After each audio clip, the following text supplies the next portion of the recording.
Assalamualaikum warahmatullahi wabarakatuh. Selamat pagi, terima kasih sudah menonton video ini. Video ini nggak perlu di-subscribe, apalagi teaser guys, tonton saja. Let's go, enjoy, relax, and stay focused this video.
Assalamualaikum warahmatullahi wabarakatuh. Apa kabar semua sobat tutor? Selamat pagi, salam sehat, salam sejahtera bagi kita semua. Kali ini kita masuk dalam sesi kedua dalam pertemuan mata kuliah manajemen. Baiklah sahabat tutor semuanya, saya harap sobat tutor masih tetap fokus, masih tetap mengikuti tutorial saya. Kali ini kita akan membahas tentang masalah lingkungan organisasi sahabat tutor. Oke, tanpa perlu kita memperpanjang pembukaan dari saya, mari kita masuk ke dalam sesi kedua ini dengan membacakan basmalah. Bismillahirrahmanirrahim.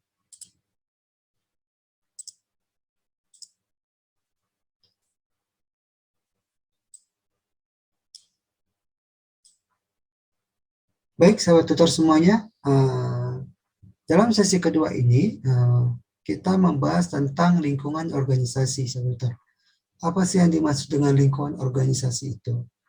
Di sini sahabat tutor saya sudah menggambarkan ya seperti apa lingkungan organisasi itu. Lingkungan organisasi adalah tempat atau wadah di mana semua karyawan, semua staf, semua orang itu melakukan aktivitas ya, melakukan aktivitas baik itu produksi, baik itu pemasaran, baik itu administrasi, tempatnya yaitu di dalam organisasi atau bisa juga kita di dalam bisnis merupakan perusahaan. Oke, di dalam organisasi itu sahabat tutor ada yang namanya karyawan, ya, ada yang namanya direksi, ada yang namanya pimpinan dan bawahan, ya. Di dalam lingkungan organisasi itu juga di luarnya ada hal-hal yang mempengaruhi ya lingkungan organisasi itu seperti konsumen ya, vendor, rekanan kita, juga pesaing ya, juga banyak banget ya media, LSM dan lembaga keuangan ya. Jadi di sini lingkungan organisasi itu tempat yang bisa dipengaruhi siapapun sahabat tutor ya, tidak hanya pimpinan ataupun orang internal dalam perusahaan, namun juga rekanan kita ataupun pesaing kita ya. Nah, ini dalam sisi people to people ya sahabat tutor, ya. Namun di dalam hal yang lebih luas lagi ya, lingkungan organisasi ini juga dipengaruhi oleh sosial budaya, politik ya. Karena dalam suatu negara juga mempengaruhi tempat perusahaan itu berada, sahabat tutor. Jadi bagaimana sosial budaya setiap negara itu kan berbeda-beda sebetulnya. Jadi lingkungan organisasi juga dipengaruhi oleh sosial budaya di mana perusahaan itu berada. Lalu politik juga ya, sudah jelas bahwa politik juga mempengaruhi aktivitas di organisasi tersebut. Karena politik itu berhubungan sekali sahabat tutor dengan undang-undang ya, peraturan pemerintah ataupun peraturan-peraturan daerah ya. Jadi semua hal-hal yang berhubungan politik biasa berhubungan dengan aturan hukum ya. Kemudian juga oleh ekonomi, teknologi ya, serta geografi di mana tempat perusahaan itu berada. Sahabat tutor, kita bisa juga membahas tentang lingkungan organisasi ini dibagi atas dua, yaitu ada lingkungan langsung dan lingkungan tidak langsung. Lingkungan langsung apa? Lingkungan langsung itu hal-hal yang mempengaruhi nasib organisasi secara langsung. Jadi organisasi itu dapat berjalan atau tidaknya ya itu tergantung lingkungannya. Ya, lingkungan yang ada di dalam organisasi itu sendiri ya, itu biasanya disebut dengan lingkungan organisasi secara langsung. Ya, jadi pihak-pihak tersebut adalah bisa dikatakan sebagai stakeholder atau pihak-pihak yang menentukan nasib organisasi. Ya, stakeholder itu merupakan orang yang berkecimpung secara langsung di dalam organisasi itu sendiri, seperti karyawan, sahabat tutor ya. Seperti karyawan ya, mereka bekerja. Kalau mereka tidak bekerja, mereka tidak melakukan aktivitas di organisasi itu, maka organisasi itu tidak akan berjalan. Kemudian ada Dewan Komisaris ya. Dewan Komisaris ini adalah orang yang ditunjuk untuk mewakili kepentingan pemegang saham ya. Keberadaan mereka semakin diperlukan apabila pemegang saham itu tersebar ya. Jadi di dalam organisasi itu juga dimiliki oleh seseorang ya yang kita sebut dengan Dewan Komisaris ya, pemilik perusahaan itu sendiri. Lalu ada juga pemegang saham, ini hampir sama seperti Dewan Komisaris, namun pemegang saham tidak serta-merta dia bekerja di dalam organisasi ya. Sementara kalau Dewan Komisaris itu biasanya mereka bekerja di dalam organisasi. Dalam hal ini mereka tercatat sebagai pemilik perusahaan. Sementara pemegang saham itu banyak dan tersebar. Terus jaringan stakeholder itu membentuk jaringan antar stakeholder dengan organisasi ya. Nah, jadi ini berhubungan dengan hal-hal yang mempengaruhi interaksi antara karyawan dengan atasannya, kemudian karyawan dengan lingkungan di sekitarnya ya, yang berpengaruh secara langsung. Kemudian lingkungan yang pengaruh secara langsung itu yaitu lingkungan eksternal ya. Lingkungan eksternal itu contohnya seperti konsumen ya. Jadi kalau kita perusahaan itu bergerak atau memproduksi, tentu barang yang mereka produksi itu tentu akan dijual ya, dijual kepada konsumen ya. Jadi konsumen sangat mempengaruhi lingkungan organisasi secara langsung, karena tanpa ada konsumen maka tidak ada omset penjualan ataupun pendapatan dari perusahaan itu sendiri. Ya, karena konsumen yang akan membeli produk yang dihasilkan oleh organisasi dengan tujuan memenuhi kebutuhan mereka. Kemudian pemasok merupakan pihak yang memberikan input ke perusahaannya. Pemasok ini adalah orang yang memasok bahan baku dalam menghasilkan produk ya. Jadi dalam proses produksi itu ada bahan baku, ada seperti pabrik ya, ada bahan bakunya apa. Contoh seperti pabrik kertas, bahwasanya mereka bahan bakunya adalah kayu. Tentu mereka membutuhkan perusahaan-perusahaan pemasok kayu di dalam perusahaan pabrik tersebut gitu. Kemudian ada yang namanya pesaing ya. Pesaing itu adalah organisasi perusahaan yang berebut konsumen dengan pesaing ya, kompetitor lah. Setiap perusahaan ataupun organisasi itu ada kompetitornya. Contoh seperti kita mempelajari perusahaan e-commerce, contohnya e-commerce sekarang yang sekarang kita lagi banyak melakukan aktivitas di perusahaan itu sendiri. Contoh seperti Tokopedia, ya mereka punya kompetitor seperti Shopee, Bukalapak, dan Lazada. Kemudian juga seperti perusahaan-perusahaan pabrik, contohnya seperti pabrik Indomie ya, Sobat Tutor. Pabrik Indomie juga mempunyai kompetitornya, yaitu seperti pabrik Uwing ya, yang menghasilkan mie sedap. Tentu ini akan mempengaruhi secara langsung ya, tapi dalam lingkungan eksternal. Karena apa? Karena mereka memperebutkan konsumen.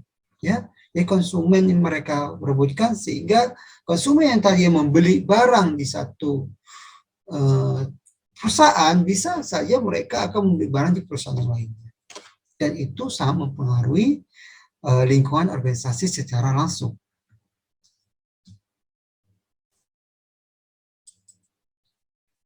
Kemudian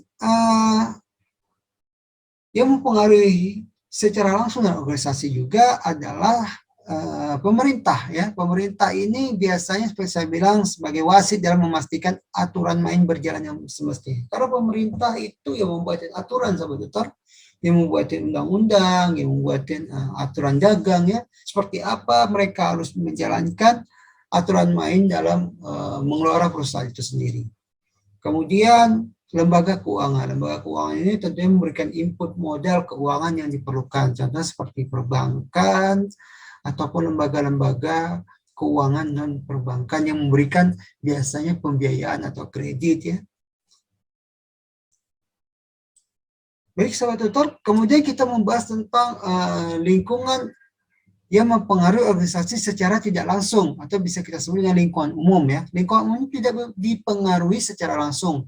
Beberapa hal yang tidak mempengaruhi organisasi secara tidak langsung itu sosial ya. Sosial itu kita bagi atas 3 atau demografi, itu menyangkut tentang struktur kependudukan lingkungan organisasi yang berada ya, di mana apakah di dalam perusahaan tempat perusahaan itu berdiri mereka orang-orang yang ada sekitar di pabrik itu atau perusahaan itu tidak mempengaruhi secara langsung, karena tidak pasti juga bahwasanya produk yang dihasilkan oleh pabrik akan dibeli oleh masyarakat di sekitar secara langsung atau masyarakat yang ada di dalam di lingkungan perusahaan itu didirikan.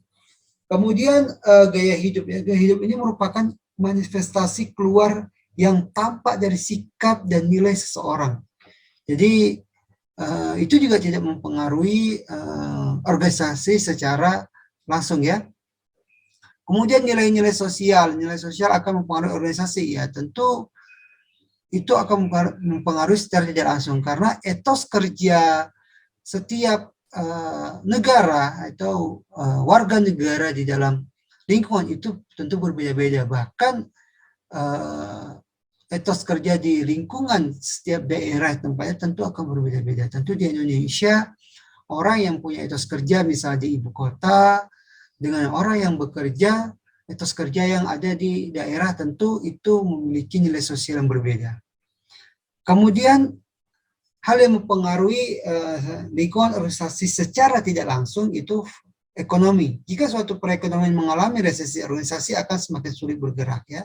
Tentu hal ini juga mempengaruhi organisasi secara tidak langsung. Tentu perusahaan-perusahaan ya contohlah seperti kita mengalami pandemi kemarin, seperti perusahaan Singapura, Indonesia itu sempat mengalami resesi. Sehingga keluar aturan-aturan seperti lockdown, PPKM, ini kan akan mempengaruhi organisasi itu untuk bergerak. Tentu hal-hal ini mempengaruhi produktivitas dari organisasi itu sendiri atau perusahaan itu sendiri. Ya, jadi hal-hal ekonomi yang menyangkut negara itu akan mempengaruhi pergerakan dari jalannya produktivitas dari perusahaan itu sendiri. Kemudian variabel politik ya, ini sudah jelas bahwasanya hal-hal politik itu dipengaruhi oleh aturan perundang-undangan ya yang dapat mempengaruhi organisasi. Kemudian variabel teknologi juga mengubah cara hidup meskipun tidak dengan genggam ya, tidak dengan signifikan mempengaruhi organisasi ya. Karena apa? Karena teknologi ini perlu biaya yang sangat mahal. Dan teknologi merupakan alternatif ataupun pendukung dari pergerakan satu organisasi. Contoh dulu kita belum menggunakan teknologi yang begitu canggih. Mungkin bisa dikatakan secara manual ataupun bisa dikatakan secara tradisional, tapi organisasi atau perusahaan itu bisa berjalan. Namun ya dalam hal ini skala produktivitasnya itu mungkin rendah. Dengan ada teknologi semua pekerjaan menjadi mudah sehingga target produktivitas juga semakin tinggi. Karena apa? Karena dengan ada teknologi itu adalah mendukung ya, mendukung pergerakan, mendukung produktivitas dari organisasi itu sendiri. Kemudian dimensi internasional ya, tentunya organisasi ini tidak hanya dipengaruhi oleh hal-hal yang di dalam satu negara, tapi bisa juga di luar negara lain ya, karena kita bisa saja berinteraksi, berdagang dengan negara-negara yang membutuhkan produk kita.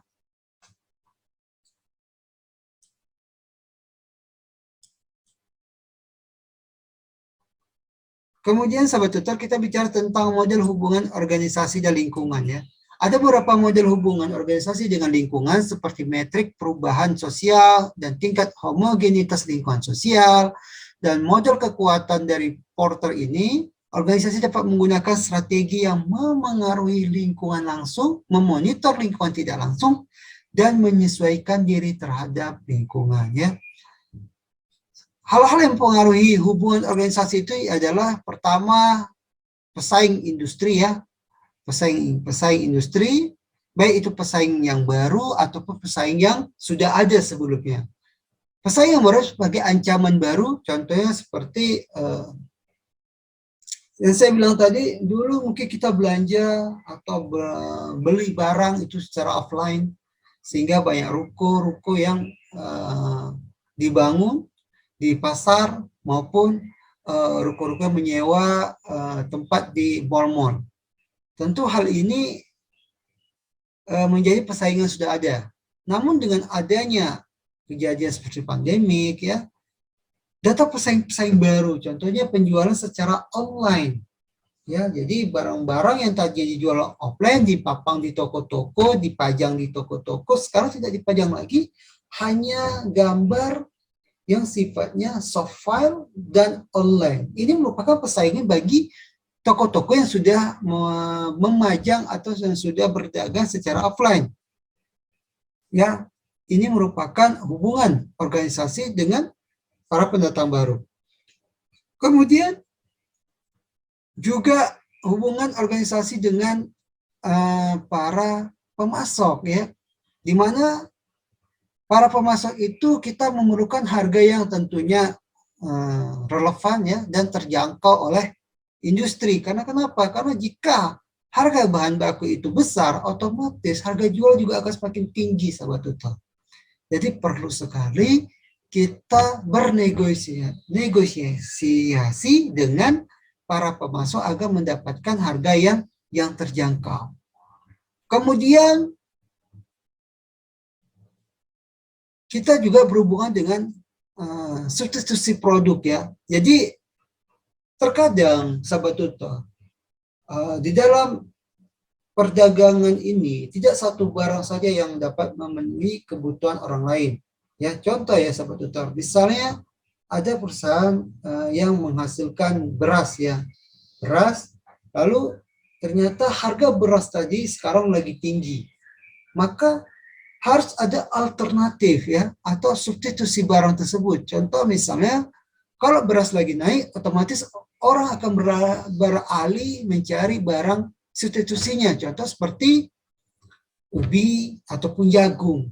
Jadi ini merupakan ancaman juga bagi industri yang sudah ada menghasilkan beras. Karena kenapa? Jika harganya tinggi ya, sahabat tertentu konsumen akan mencari alternatif barang ya untuk memenuhi kebutuhannya. Jadi ini juga merupakan ancaman-ancaman bagi industri. Kemudian juga ancaman berikutnya itu konsumen, sahabat tutor ya, yang jelas ya pembeli. Ancaman itu dari kekuatan penawaran pembeli itu sendiri. Jika harga yang tadi saya bilang yang ditawarkan atau yang dijual oleh industri itu kemahalan, maka pembeli juga akan negosiasi atau menawar ya barang tersebut agar pembeli tadi bisa membeli barang tersebut.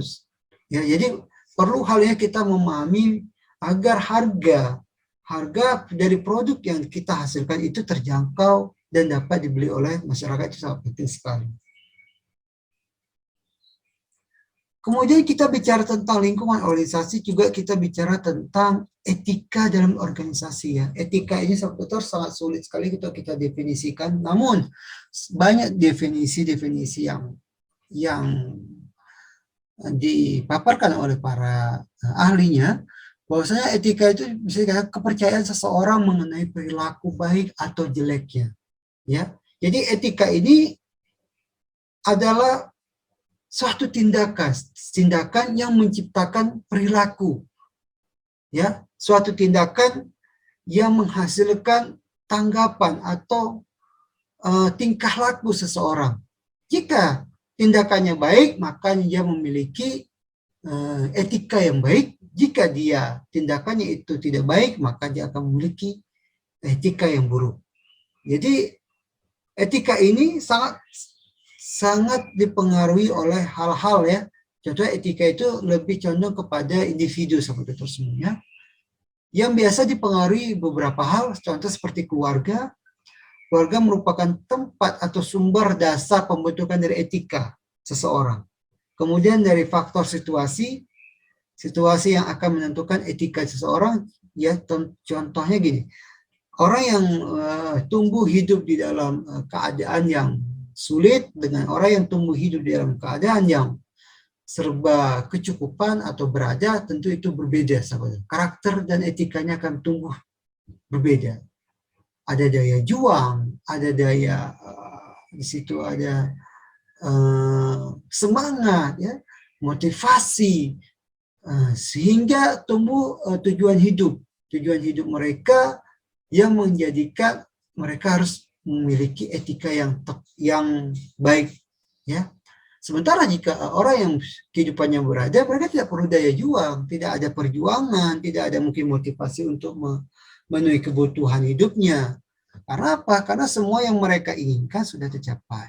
Tentu situasi juga mempengaruhi etika seseorang. Kemudian nilai moral dan agama, sahabat. Nilai moral dan agama ini menyangkut kepercayaan ya, kepercayaan dari individu itu sendiri.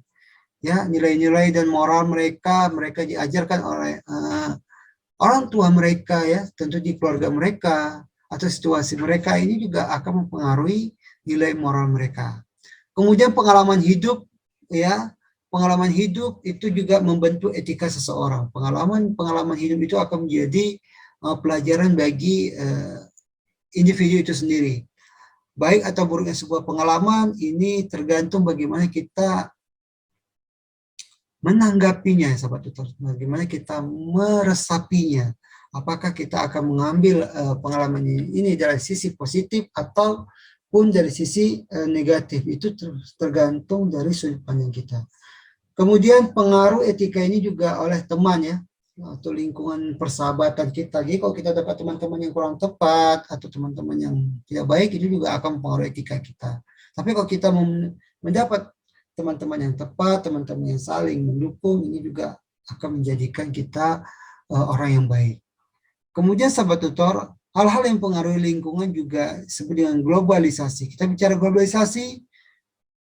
globalisasi adalah suatu hubungan ya, hubungan antar dunia tanpa jarak, sahabat tutor. Contoh seperti kita sekarang, kita sudah melakukan yang namanya sistem globalisasi. Kenapa? Karena kita sudah bisa belanja ke luar negeri tanpa harus mengikuti segala prosedur ekspor impor. Kita belanja misalnya banyak ya di e-commerce tadi, mereka menawarkan barang, tapi barang itu tidak ada di negara kita.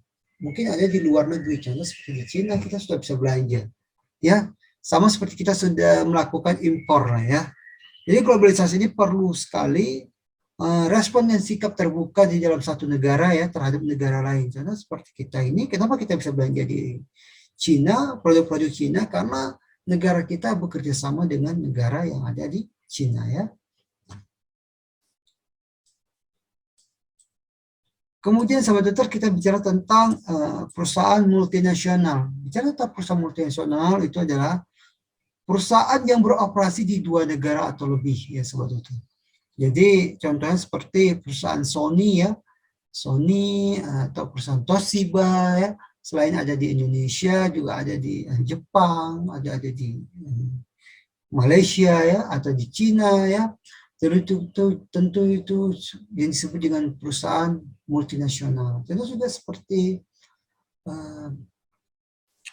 perusahaan mobil ya, seperti Toyota, Honda, ya, itu juga merupakan perusahaan multinasional karena mereka tidak aja perusahaannya ada dalam satu negara, tapi bisa banyak di berbagai negara. Motif perusahaan multinasional adalah memanfaatkan sumber daya dan kesempatan yang muncul. Beberapa situasi ini mendorong organisasi melakukan ekspansi ke luar negeri. Kenapa? Harus melakukan ekspansi untuk mencari bahan mentah yang murah. Bahan mentah yang terjangkau dibeli oleh perusahaan. Ya. Maka ini biasanya sebagai motivasi klasik sebetulnya. Jika tidak ada satu tempat, ya kita beli tempat yang lain. Kemudian mencari pasar, ya tentu di dalam menjual barang kita tidak hanya mengharap konsumen yang ada di dalam negeri, tentu juga kita mengharap juga konsumen yang ada di luar negeri. Kita bisa mengekspor barang kita sehingga barang kita ini tidak hanya diterima di dalam negeri maupun tapi dapat diterima di luar negeri, sehingga omset kita akan semakin besar, konsumen kita akan semakin bertambah. Kemudian kenapa kita juga harus melakukan ekspansi ke luar negeri itu untuk meminimalisasi biaya. Ya seperti saya bilang tadi, biaya-biaya produksi itu juga berasal dari biaya bahan baku, biaya tenaga kerja, serta teknologi. Kita harus dapat beradaptasi sahabat utama. Kalau memang harga di dalam negeri itu mahal, otomatis para perusahaan itu akan membeli barang di luar karena apa? Harga terjangkau. Ya. Jadi ini merupakan kenapa perusahaan-perusahaan itu melakukan ekspansi ke luar negeri. Lalu ada motif lainnya, itu banyak perusahaan multinasional melakukan ekspansi ke luar negeri dengan motif lain seperti memperoleh akses ke perkembangan teknologi dunia. Ya, ini jelas seperti saya bilang tadi, bahwasannya faktor produksi atau faktor input itu ada tiga yang wajib kita ketahui dan 4 yang harusnya kita ketahui. Pertama itu bahan baku, yang kedua itu tenaga kerja, yang ketiga itu modal, dan yang keempat itu adalah teknologi. Kemudian sahabat tutor, yang terakhir kita bicara evolusi perusahaan multinasional ya. Kehadiran perusahaan multinasional atau ekspansi ke luar negeri tidak terjadi secara langsung, tetapi terjadi secara bertahap. Pada mulanya perusahaan mengidentifikasi kesempatan pasar yang ada di luar negeri, kemudian mengekspor barang ke luar negeri. Caranya seperti mempunyai keuntungan karena resiko yang dihadapi lebih kecil, biaya persiapannya kecil, dan keuntungan cepat diperoleh. Namun, cara seperti itu mempunyai kelemahan karena belum memanfaatkan pasar luar negeri secara optimal. Ya, evolusi perusahaan multinasional itu penting sebetulnya, namun kita harus ada riset pasar. Karena kenapa? Karena ketika kita berhubungan dengan luar negeri, kita banyak hal yang harus kita pertimbangkan, yaitu pertama harga ya. Harga yang barang kita itu bisa dibeli oleh luar negeri. Karena harga ini menentukan laku atau tidak barang kita. Biasanya sahabat dokter lebih ke situ. Yang kedua, kualitas barang kita, sehingga kualitas barang kita ini memang sudah kualitas ekspor. Ya, tentu hal ini juga akan mempengaruhi pergerakan dari perusahaan multinasional itu sendiri. Maka hal ini, evolusi perusahaan multinasional itu perlu sekali kita lakukan selama kita memahami resiko-resiko yang kita hadapi, biaya-biaya yang kita keluarkan, serta yang penting sahabat tutor juga kita memahami dengan adanya kita perdagangan internasional tentu adanya perbedaan nilai mata uang itu sendiri sahabat tutor. Maka hal-hal moneter juga harus diperhatikan oleh para pengusaha atau perusahaan untuk mengembangkan usahanya atau mengekspansi perusahaannya ke luar negeri. Perlu dipertimbangkan dari segi biayanya, resikonya, pasar, dan nilai mata uang yang ada di negara itu sendiri. Jangan sampai harga yang kita tawarkan sementara nilai mata uangnya rendah. Ya, nilai nominal tidak mencukupi nilai dari mata uang itu sendiri. Baiklah sahabat tutor, demikianlah penyampaian saya pada materi kedua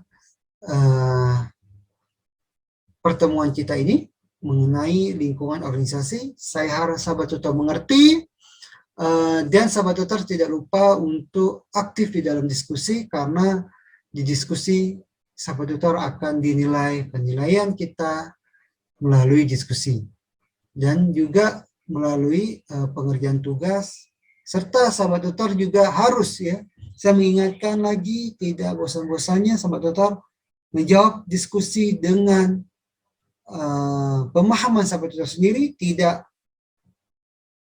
plagiat terhadap buku ataupun copy paste terhadap website. Usahalah untuk boleh kita mengambil literasi dari buku ataupun website, tetapi tolong diolah kata-katanya sehingga tidak terkesan copy paste, ya sahabat tutor. Lalu saya juga tidak mengingatkan kembali bahwasanya penilaian saya lebih cenderung kepada pemahaman sahabat tutor dibandingkan dengan jawaban yang tepat, tetapi itu hasil dari plagiat ataupun copy paste dari internet ataupun buku. Oke, demikianlah penyampaian dari saya. Saya akhiri dengan bacakan alhamdulillah, alhamdulillahirrahmanirrahim, billahi taufiq wal hidayah. Assalamualaikum warahmatullahi wabarakatuh. Sampai ketemu lagi sahabat tutor di pertemuan ketiga. Terima kasih sudah nonton video ini. Be smart, play.